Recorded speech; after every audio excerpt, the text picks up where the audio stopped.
اے میرے حبیب ہم نے آپ کو ارسال کیا ہے، ہم نے آپ کو، میرے شیعہ سنی دوست توجہ چاہیں، ہم نے آپ کو ارسال ارسال ارسال ارسال کو اگر سمجھنا ہونا تو اردو زبان میں لفظ ارسال کو سمجھنے کے لیے سب سے بہترین مثال ہے خط۔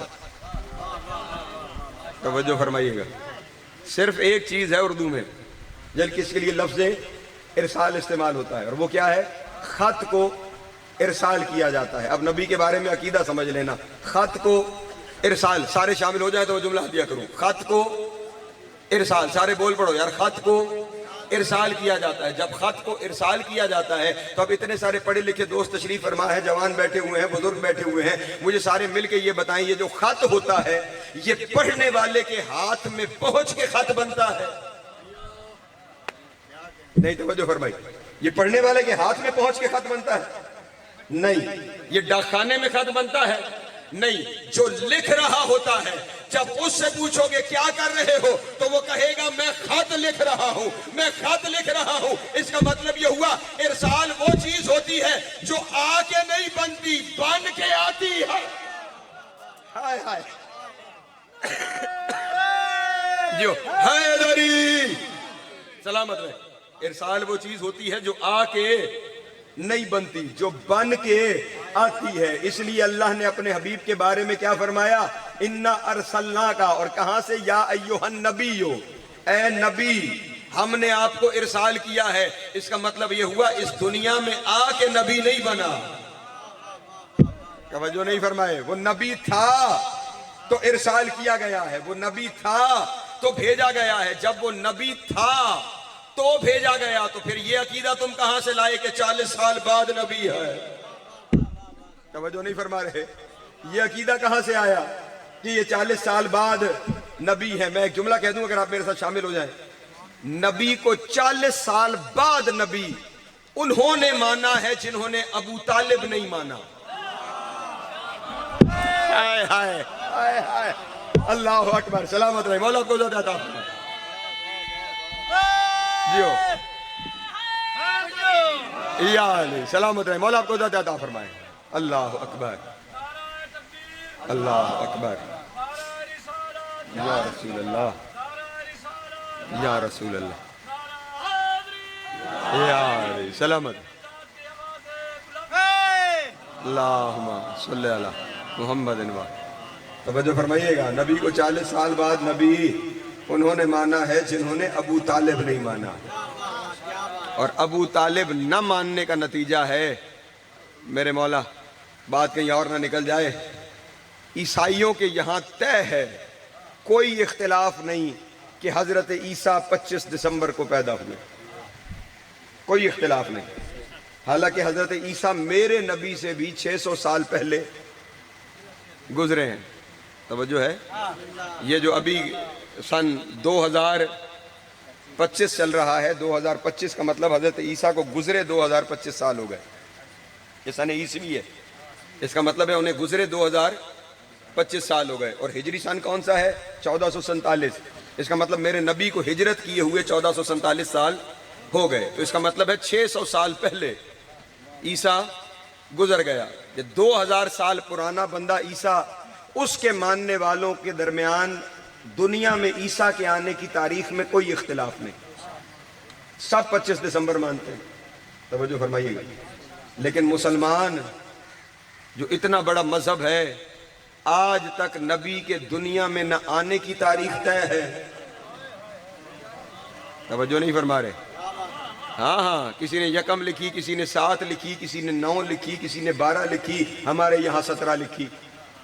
توجہ نہیں فرما رہے، اسی طرح نبی کے دنیا سے جانے کی تاریخ بھی مسلمانوں میں طے نہیں ہے، 28 صفر بھی ہے، 9 ربیع الاول بھی ہے، 12 ربیع الاول بھی، یہ مسلمانوں کے درمیان۔ توجہ فرمائیے گا، نہ آنے کی تاریخ پتہ، اختلاف، نہ جانے کی تاریخ پتہ۔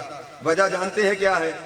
آنے کی تاریخ کا گواہ ابو طالب تھا، یہ ابو طالب کو چھوڑ گئے، جانے کی تاریخ پہ جنازہ علی نے پڑھایا، یہ علی کو چھوڑ گئے۔ جو حیدری، سلامت رہے، مولا آپ کو عطا فرمائے۔ اگر ابو طالب سے تعلق ہوتا تو آنے کی تاریخ کی خبر ہوتی، علی سے تعلق ہوتا تو جانے کی تاریخ کی خبر ہوتی۔ ہمارے یہاں کوئی اختلاف نہیں، ہمیں پتا ہے، ہمارے یہاں طے شدہ بات ہے، نبی 17 ربیع الاول کو آئے، نبی 28 صفر کو دنیا سے گئے، اور اس کی وجہ ہی یہ ہے کہ ہمارا تعلق ابو طالب سے بھی ہے، علی ابن ابو طالب سے بھی ہے۔ توجہ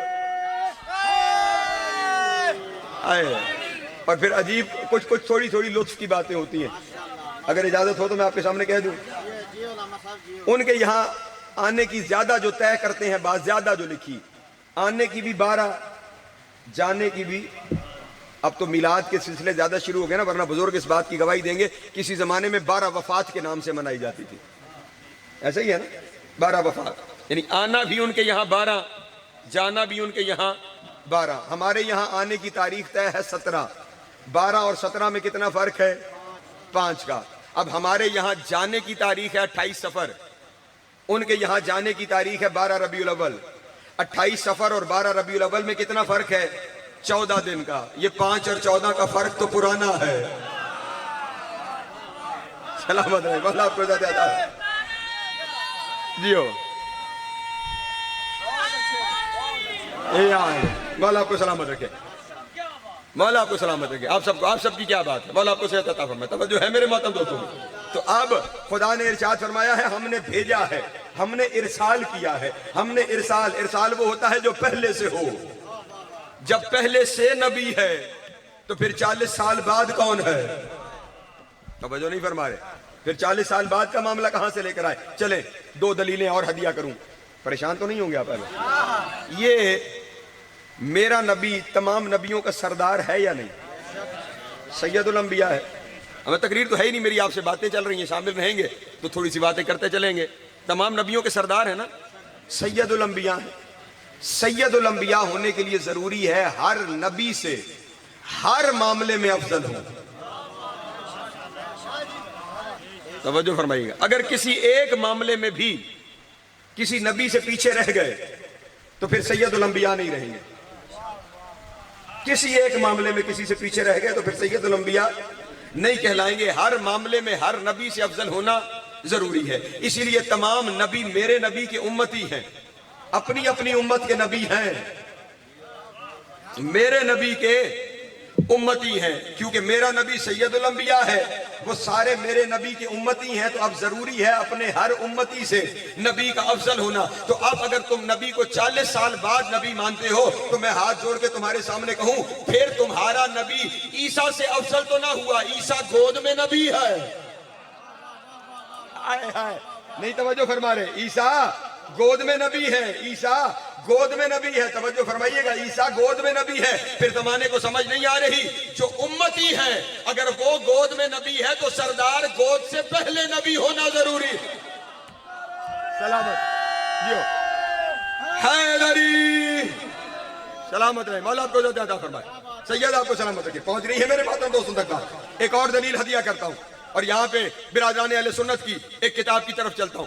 بڑی مشہور ہستی ہے پچھلی صدی کی برادران اہل سنت کے یہاں، مولانا شبلی نعمانی، توجہ ہے، نام سن رکھا ہوگا بزرگوں نے۔ مولانا بڑی مشہور ان کی کتابیں ہیں، سیرت النبی ایک کتاب انہوں نے لکھی میرے نبی کی سیرت پر، ایک کتاب انہوں نے اپنے امام ابو حنیفہ کی سیرت پر النعمان لکھی، وہ بھی بڑی مشہور کتاب۔ یہ جو سیرت النبی لکھی انہوں نے، اس سیرت النبی میں انہوں نے نبی کے بچپن کا ایک واقعہ لکھا۔ تھک تو نہیں گیا؟ نبی کے بچپن کا واقعہ انہوں نے لکھا کہ جس زمانے میں نبی دنیا میں تشریف لائے اس زمانے میں یہ رواج تھا کہ مکے کے بڑے بڑے گھروں کے لوگ اپنے بچوں کو دودھ پلوائی کے لیے خانہ بدوش قبیلوں میں بھیج دیتے تھے۔ وہاں پہ رضاعت کی مدت گزرتی تھی اور پھر بچے واپس اپنے گھروں میں آ جاتے تھے۔ جس سال نبی اکرم تشریف لائے اس سال بھی ارد گرد کے خانہ بدوش قبیلوں کی عورتیں مکے کی جانب خاص موسم میں آتی تھیں۔ اس موسم میں مکے کی جانب آئیں ان بچوں کو لینے کے لیے کہ جو بچے نئے پیدا ہوئے ہیں، تاکہ انہیں رضاعت کے لیے لے جائیں، تو جو کوئی ہدیہ ملے گا اس کے ذریعے ان کی زندگی کا کاروبار چلنا شروع ہو جائے گا۔ تو انہوں نے لکھا کہ وہ جو عورتیں اس سال آئیں یکم عام الفیل، ان عورتوں میں ایک عورت تھی جناب حلیمہ۔ توجہ فرمائیے گا. ایک عورت تھی حضرت حلیمہ. انہوں نے لکھا کہ اس زمانے میں وہ کیونکہ غریب قبیلوں کی عورتیں تھیں تو اونٹ تو ان کے پاس ہوتے نہیں تھے, گدھوں پہ بیٹھ کے آتی تھی. تو حضرت حلیمہ کے پاس جو گدھا تھا وہ بڑا کمزور گدھا تھا. توجہ فرمائیے گا. پسلیاں نکلی ہوئی, ٹانگیں سوکھی ہوئی. اگر حلیمہ اس پہ بیٹھتی تھی تو گدھا بھی بیٹھ جاتا تھا, چلنے کے قابل ہی نہیں تھا. باقی عورتیں سوار تھیں, حلیمہ پیدل آ رہی تھی. اب باقی جتنی عورتیں تھیں وہ پہلے مکے پہنچ گئیں, حلیمہ پیچھے رہ گئی. جب حلیمہ مکہ داخل ہو رہی تھی تو اس وقت جو پہلے والی عورتیں تھیں وہ نکل رہی تھی, اور انہوں نے حلیمہ کو تانا دے کر کہا کہ حلیمہ تیرے گدھے نے تجھے مروا دیا. گدھا بھولیے گا نا, نتیجہ آئے گا. تیرے گدھے نے تجھے مروا دیا. جتنے اچھے گھروں کے بچے تھے وہ تو ہم لے آئے. اب تیرا مکے جانے کا فائدہ کوئی نہیں, تو چل ہمارے ساتھ, یہاں سے نکل, واپس چلی جا, اب تجھے کچھ ملنے والا نہیں ہے. ان تمام عورتوں میں ایک سہیلی تھی مکے کی رہنے والی جناب حلیمہ کی. اس نے قریب آ کر جناب حلیمہ سے کہا ان سب کو جانے دے, تو رک, میں ایک گھر جانتی ہوں جس میں ایک آفتاب طلوع ہوا ہے. شاباش شاباش, سلامت رہے, مولا کو زیادہ عطا فرمائے. میں ایک گھر جانتی ہوں جس میں ایک آفتاب طلوع ہوا ہے, وہ اگر تجھے مل گیا نا تیرا نصیبہ سنور جائے گا, میں تجھے وہاں لے جاتی ہوں. وہ لے کر جناب حلیمہ کو آ گئی جناب عبد المطلب کے پاس. توجہ کہ آپ کے یہاں پوتا پیدا ہوا ہے, وہ پوتا اگر ہمیں مل جائے تو ہمارا نصیب سنور جائے گا. سید البطحہ کا پوتا ہماری گود میں آ جائے, اس سے بڑی سعادت کیا ہے. تو جناب عبد المطلب نے فرمایا کہ اس بچے کا اختیار اس کی ماں کے پاس ہے, ماں کے پاس چلے جاؤ, اگر وہاں سے اجازت مل گئی تو دودھ پلوانے کے لیے لے جانا. اب یہاں پہ روک کے آپ کو ایک بات کہنا چاہتا ہوں, یہ پڑھ اس لیے رہا ہوں کہ دلیل وہاں بھیجنی ہے. میرا عقیدہ اس دودھ پلانے والے واقعے پر ہے یا نہیں یہ بات الگ ہے, کیونکہ دلیل وہاں بھیجنی ہے اس لیے بات یہاں سے کر رہا ہوں. ورنہ ہمارا عقیدہ یہ ہے کہ جس اللہ نے موسیٰ پر اس کی ماں کے علاوہ ہر عورت کا دودھ حرام کر دیا تھا, وہ سردار موسیٰ پر حلال نہیں رکھے گا. توجہ ہے, سلامت رہے, مولا کو عطا فرمائے. تو اب کیونکہ بات وہاں لکھی ہے اور وہیں سے مجھے دلیل دینی ہے, بہرحال جناب حلیمہ جناب آمنہ کے پاس آ گئی کہ اپنا بیٹا مجھے دے دیں. اب محمد کی ماں ہے, کتنی سخی ہوگی. کہا اچھا تیرے لیے پریشانی ہے تو لے, پھر لے جا. توجہ, لے جا. توجہ اذان محترم. اب انہوں نے لکھا کہ گدھا بھولیے گا نہیں, کمزور, پتلا, پسلیاں نکلی ہوئی, چلنے سے قاصر. انہوں نے لکھا کہ حضرت حلیمہ نے اس گدھے کے اوپر بستر بنایا. توجہ, گدھے کے اوپر ایک صلوات پڑھ دے بابا دے بولا. آئیے جناب ذاکر اہل بیت قمر عباس صاحب تشریف فرما ہوئے. توجہ ہے, میں تو جملے عطیہ کروں, بات کو مکمل کرتا چلوں. اس گدھے کے اوپر حضرت حلیمہ نے بستر بنایا. توجہ, بستر بنا کر اس نے جناب آمنہ سے میرے نبی کو لیا. خیال رہے نبی گود میں ہے, جو 40 سال بعد نبی کہتے ہیں. مصطفیٰ کو لیا, اس بستر پر لٹایا. مولانا نے لکھا جیسے ہی بستر پر مصطفیٰ کو لٹایا, وہ گدھا جو کمزور تھا, پسلیاں نکلی ہوئی تھی, چلنے کے قابل نہیں تھا, وہ موٹا ہونے لگا. توجہ, اس پہ گوشت چڑھنے لگا. جو چلنے کے قابل نہیں تھا وہ دوڑنے لگا, جو چلنے کے قابل نہیں تھا وہ دوڑنے لگا. میں نے کہا شبلی نعمانی یہ گدھے کو کیا ہو گیا, یہ ایک دم ہٹا کٹا موٹا تازہ کیوں ہو گیا, پھولتا کیوں جا رہا ہے؟ تو مولانا شبلی نعمانی نے کہا بھائی اور کچھ بھی نہیں ہوا, گدھے کو پتہ لگ گیا مجھ پہ نبی آ گیا ہے, مجھ پہ نبی آ گیا ہے. وہ خوشی سے پھولے نہیں سما رہا, اسے خبر ہو گئی مجھ پہ نبی آ گیا ہے. اب جملہ کہوں, پھر مولوی سے بہتر تو گدھا رہ گیا جسے پتا ہے یہ بچپن میں نبی ہے. جیو حیدری یا علی, سلامت رہے, مولا کو زیادہ فرمائے. اللہ اکبر, اللہ اکبر, یا رسول اللہ, یا علی,